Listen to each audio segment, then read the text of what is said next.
बात करने के लिए लॉगिन करें www.astrotak.com। नमस्कार दोस्तों, कैसे हैं आप सभी। बहुत बहुत स्वागत है आप सभी का एस्ट्रोतक में। मैं हूं राखी मिश्रा।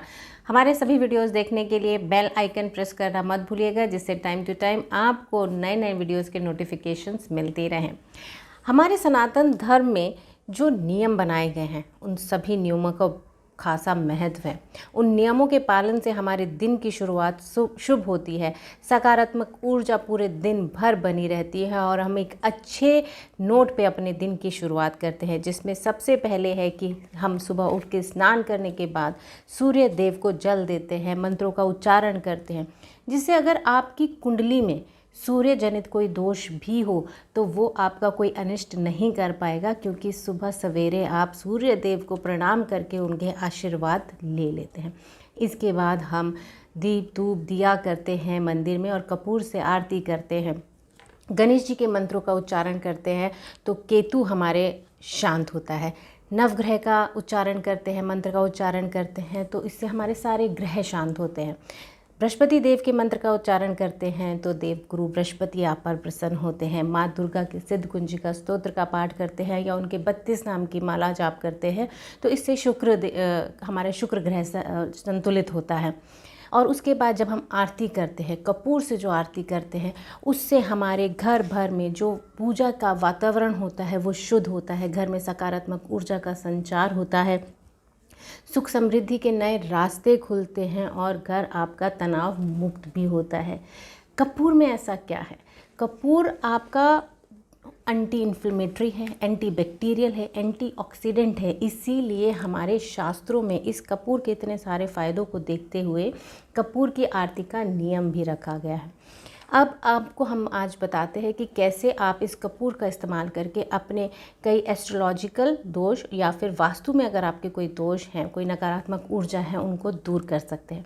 जिसमें सबसे पहला उपाय हम आपको ये बताना चाहते हैं कि अगर आपको ऐसा लग रहा है कि आपके शत्रु बहुत ज़्यादा एक्टिव है और आपका कोई भी काम बनते बनते बिगड़ जाता है, आपको ये लगता है कि आप तो सबके लिए अच्छा सोच रहे हैं लेकिन कोई ना कोई आपकी जड़ खोदने में हमेशा लगा रहता है, तो आपको क्या करना है? आपको इस कपूर के साथ एक छोटा सा उपाय करना है। 5 लौंग लीजिए और उनको घी में डुबो करके कपूर के साथ जला दीजिए। इसके साथ आपको बजरंग बाण का पाठ करना है। ये उपाय आपको शनिवार या मंगलवार के दिन करना है। देखिएगा आप कैसे आपके शत्रु दिन पर दिन शांत होते जाएंगे और आपके बिगड़ते हुए काम भी बनने शुरू हो जाएंगे। दूसरे उपाय की अगर हम बात करें तो खाली कपूर आप घी के साथ अगर घर में जलाते हैं तो अगर आपके घर के मेंबर्स के बीच में आपसी कोई तनाव है, कोई टेंशन है, किसी भी तरह की मनमुटाव है, तो धीरे धीरे वो दूर होगा और सभी लोगों के काम आगे बढ़ेंगे। और जब सब आगे बढ़ेंगे तो सभी लोग खुश भी रहेंगे, घर में आपका घर भी तनाव मुक्त होगा। तो इस उपाय को भी ज़रूर अपना के देखिएगा। इसके अलावा अगर कुंडली में आपके किसी भी तरह का राहु से कोई दोष है तो आपको क्या करना है? इस कपूर को आपको अपने घर के बाथरूम में रखना है। अगर आपके घर में 1 है या 2 बाथरूम है, जितने भी हैं, तो आप अपने बाथरूम में कपूर की एक टिक्की रख दीजिए, क्योंकि कपूर कुछ दिन के बाद खुद ही इवेपोरेट हो जाता है, तो आपको उसे बदलने का टेंशन नहीं है। जब आप देखें कि कपूर ख़त्म हो गया है तो आप एक दूसरी टिकिया वहाँ पे बाथरूम में रख दीजिए। इससे आप देखेंगे जो आपका राहु जनित दोष कुंडली में है वो धीरे धीरे शांत होगा। राहु कपूर की खुशबू से शांत होता है।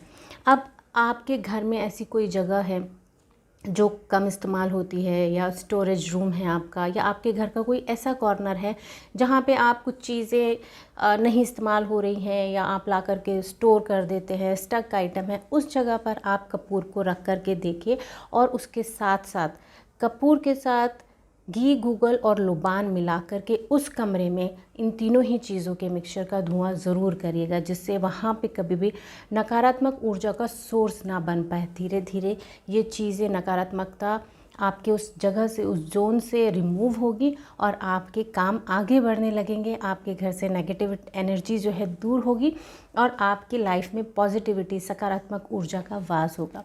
बहुत छोटे छोटे से ये टिप हैं, लेकिन ये मत सोचिएगा कि ये कोई भी चीज़ आप एक बार करके आपके घर से नेगेटिविटी दूर हो जाएगी या राहु के जनित जो दोष हैं वो दूर हो जाएंगे, नहीं, आपको इन्हें हमेशा करते रहना है, बार बार करते रहना है।